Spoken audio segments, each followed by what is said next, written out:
Hello again, I'm Peter Nolan. This session is called Check the Traps. These are the thinking traps we all fall into over and over again. And if we don't check them and escape from them, we won't get into game 2 thinking. It'll stop us.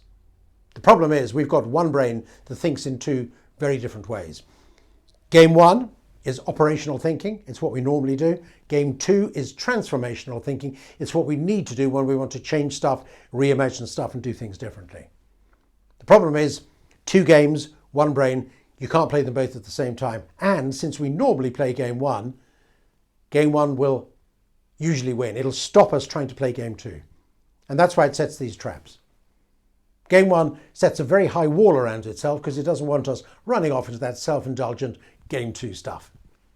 Get back to work, get back to game 1. So here are the 5 big traps. They're on your sheets.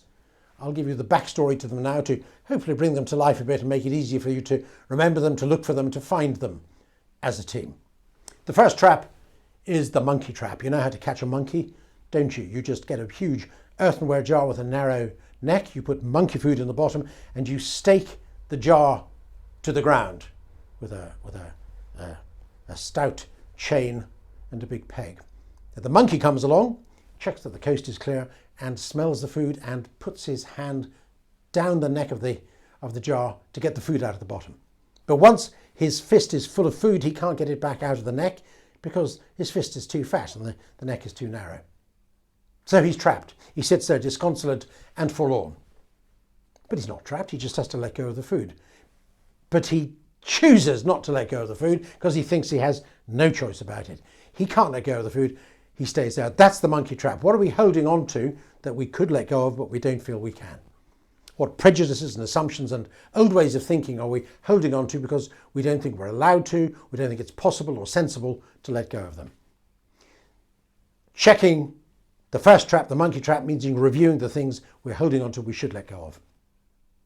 The second trap is the turkey trap. He's a very optimistic, happy chap, and he wakes up every morning thinking, what a wonderful life I have. Here I am in this beautiful place surrounded by all my friends and family. The sun's rising again. What a glorious day. And here comes that nice man down the path again to feed us.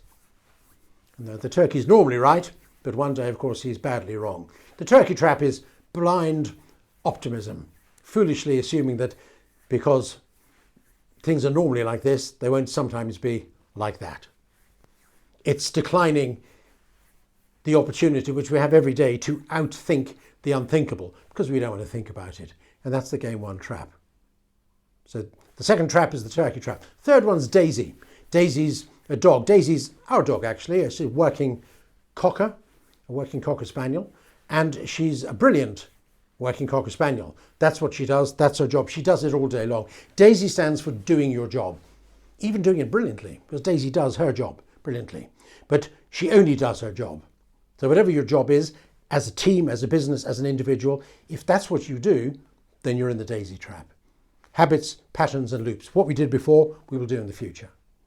The fourth trap is the frog trap. It's a bit grim to talk about this, but apparently it's true. If you put a frog into cold water, it'll be perfectly happy. If you heat the water up very slowly, degree by degree, it'll stay there until it cooks to death. If you put it into hot water, it will jump out immediately. But if you cook it very slowly, it'll stay there till it dies. So the frog trap is ignoring incremental increases in feedback that things are getting worse because we kind of get used to them. Things are getting slightly worse every day, we get used to it and we carry on. That's the frog trap. If you ignore the frog trap, eventually the feedback will take you to a toxic level and, well, it'll close you down. That's how big businesses fail because of the frog trap over and over again. The final one is the crab trap. Easy to catch crabs, even easier to keep them because all you do is throw them in a big basket together. All the crabs want to escape, but none of the crabs will let the others escape.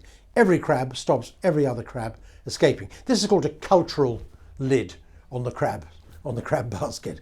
Everybody can go, everybody wants to go, but nobody can because everybody pulls them back. The crab trap is when we pull each other back. We think we accept cultural rules which hold us in our position even though we want to leave it. So the crab trap is being pulled back or pulling other people back or being pulled back by rules and assumptions and by cultural walls around us. Those are the 5 big traps. What you need to do about them is check them. Check them as a team. Check them as a team, because game 2 thinking takes off when you do it as a team. And when you check them as a team, as soon as you find a trap, as soon as you see a trap, you're kind of free from it. You release yourself as soon as you spot it. So keep checking them. It's a detox system. Once you check them, you'll see them, you'll set yourself free. With one bound, your whole team will jump into game 2 thinking. Check the taps, set yourselves free. See you soon. Thanks for listening. Bye for now.